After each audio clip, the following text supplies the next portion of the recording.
इन्हें अमीर बिन अब्द वुद जा पुट मारजी विया मुसलमानन कत्ल कया वायदो कयई त तेसी मथे में तेल न विझंदुसे कंगो न कंदुसे जेसी ताई पंजे पुटन जो पलांद न वठंदुसे इन जंग जे अंदर आजाब वारी जंग जे अंदर खंदक जे परियों अमीर बिन अब्द वुद अचे बीठो आ ललकारे रड़ करे ताह करे चई केरा मुझो मुकाबलो कंदो सब चुप के न ॻाल्हायो हड़ई ज़बानूं ख़ामोश हुयूं हिकिड़ो भेरो सॼई कंहिं जवाब न ॾिनो ॿियो भेरो सॼई कंहिं जवाब न ॾिनो वरी टियों भेरो पुकारियई त मुंहिंजो मौला अली उथियो केरु उथियो चो हैदरे करार अज थी खबर पे तो हैदर चाहे करार चाहे करार कीअं हुयो तसव्वुर कयो जरा ग़ज़वे अज़ाब जो जेॾी महिल अमीर बिन अब्द वुद हकल कया केरा मुसलमानन में मुझो मुकाबलो करे त मौला अली शेरे जली रड़ करे चयो त मां मुकाबलो कंदुसि कुराड़ो वडी उम्र जो हिय कर ॾिठई चई केर रही चई मां अबू तालिब जो पुत्र अली अड़े अबू तालिब तो मुझो यार आ तू तो मुझो भाइटियो ही तू तो ॿारड़ो ही पंहिंजे वॾनि खे मोकिल मूंसां मुकाबलो कनि तू तो ॿार मुझे दोस्त जो पुत्र त हज़रत अली फरमायो पेरी नंढन मां जान छॾाए पो वॾनि जो नालो वठजा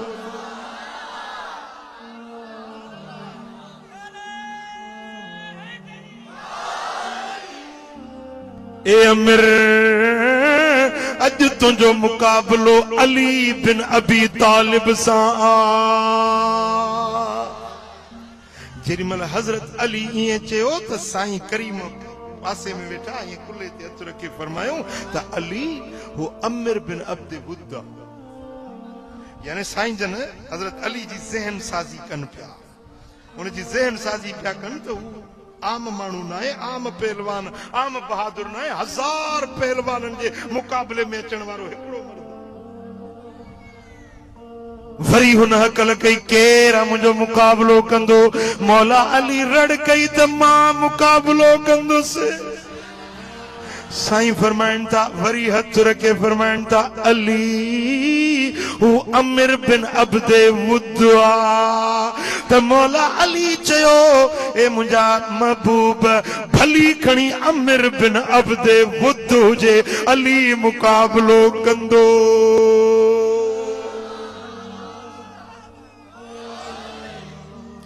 जेॾी महिल हज़रत अली मुकाबले जे लाइ निकिरे थो त मुंहिंजे लजपाल नबी हज़रत अलीअ खे दुआ ॾिनी ऐं जेॾी महिल हथ मुबारक खयूं त मुंहिंजे लजपाल नबी जे अखियुनि में लुड़क अची विया साईं दुआ था घुरन मौला मुझे अलीअ जी पारत हुजई मुझे अलीअ खे सोभ ॾिजाए मुझे अलीअ खे फतयाब कजाए ए मुंहिंजा मौला मां अली तुंहिंजे हवाले थो करे मोकिलियां हज़रत अली जेॾी महिल निकिता आहिनि त बाह लोॾे हलियूं जे पहलवान बहादुर अकड़ जी पहलवानी सां हलंदा आहिनि हज़रत अली हीअं बाह लोॾे हलिया आहिनि हुज़ूर था फरमाइनि त ॿुधो हीअं हलणो हीअं गुरूर वारो हलणो हीअं बाह लोॾे हलणो रब खे न वणंदो आहे अल्लाह खे पसंदि न ईंदो आहे पर अॼु जेको मुंहिंजो अली हले थो रब सतनि आसमाननि जे मलाइकनि खे ॾेखारे रब ख़ुशी करे रहियो आहे अलीअ जो हलण अल्लाह खे ॾाढो वणे थो। अलीअ जा ये पेर भरण या बाह लोॾण रब खे ॾाढी वणे थी। ॾिसो त सही मुंहिंजो बिरादर अली जो हलण केॾो पहलवानी वारो आहे। हजरत मौला अली हलन पिया त मुस्तफा करीम दुआऊं पिया ॾियनि। सही अॻियों बि वॾो कटो काफ़र हुयो ऐं खूनी रिश्तो हुयो। अली नबी जो बिरादर आहे। साईं जन खे अली जो ख्याल पियो थिए त दुआ पिया घुरनि मौला मुंहिंजे अलीअ जी पारत हुजे। जेॾीमहिल हज़रत अली शेरे जली मैदान में अचनि था साम्हूं अमिर बिन अब्द वुद वार गिंडियल कसम कयो त तेल न मकींदुसि। कसम कयो हुई त फणी न ॾींदुसि जेसीं पुटनि जो पलांद न वठंदुसि।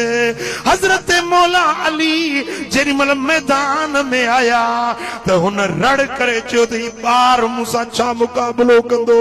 साईं फरमायोसि ओ अमिर अॼु ॿार नाहे हैदर करार।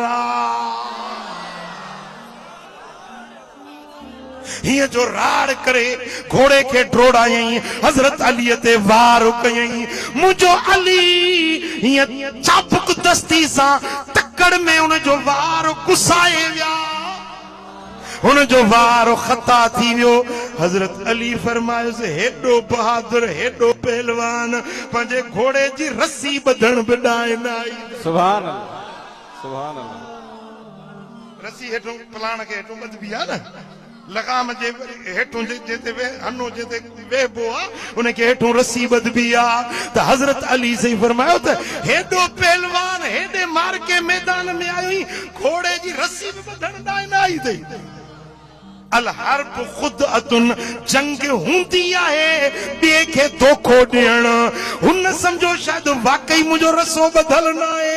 जीअं हेठि ॾिठई तेसी तलवार ज़ुल्फ़कार जो आई त अधो अधु थी वञी हेठि किरियो। नारे तकबीर नारे रिसालत नारे तहकीक।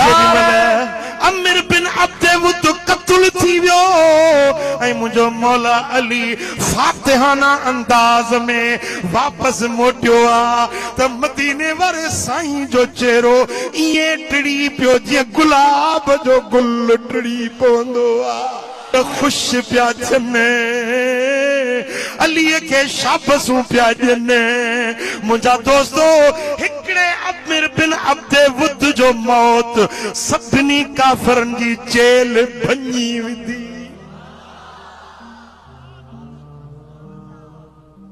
हाणे माण्हू मोकिलियूं त साईं इन जो लाश असांखे ॾियो। चवंदो त असां सोन में तोरे वठंदासीं। सोन खपे न तव्हांखे त सोन में तोरे इन जो लाश तव्हांखो वठंदासीं। चांदी में चवंदो चांदी में तोरे वठंदासीं इन जो लाश असांखे ॾियो। साईं फरमायो त हे मुर्दार ढूंढुआ असां पाक आहियूं पाक मुसलमान। मुर्दार नापाक शइ हराम शइ खपाए उन जो पैसा न वठंदा आहिनि। पंहिंजो ढूंढ खणो मुफ़्त में खणी वञो।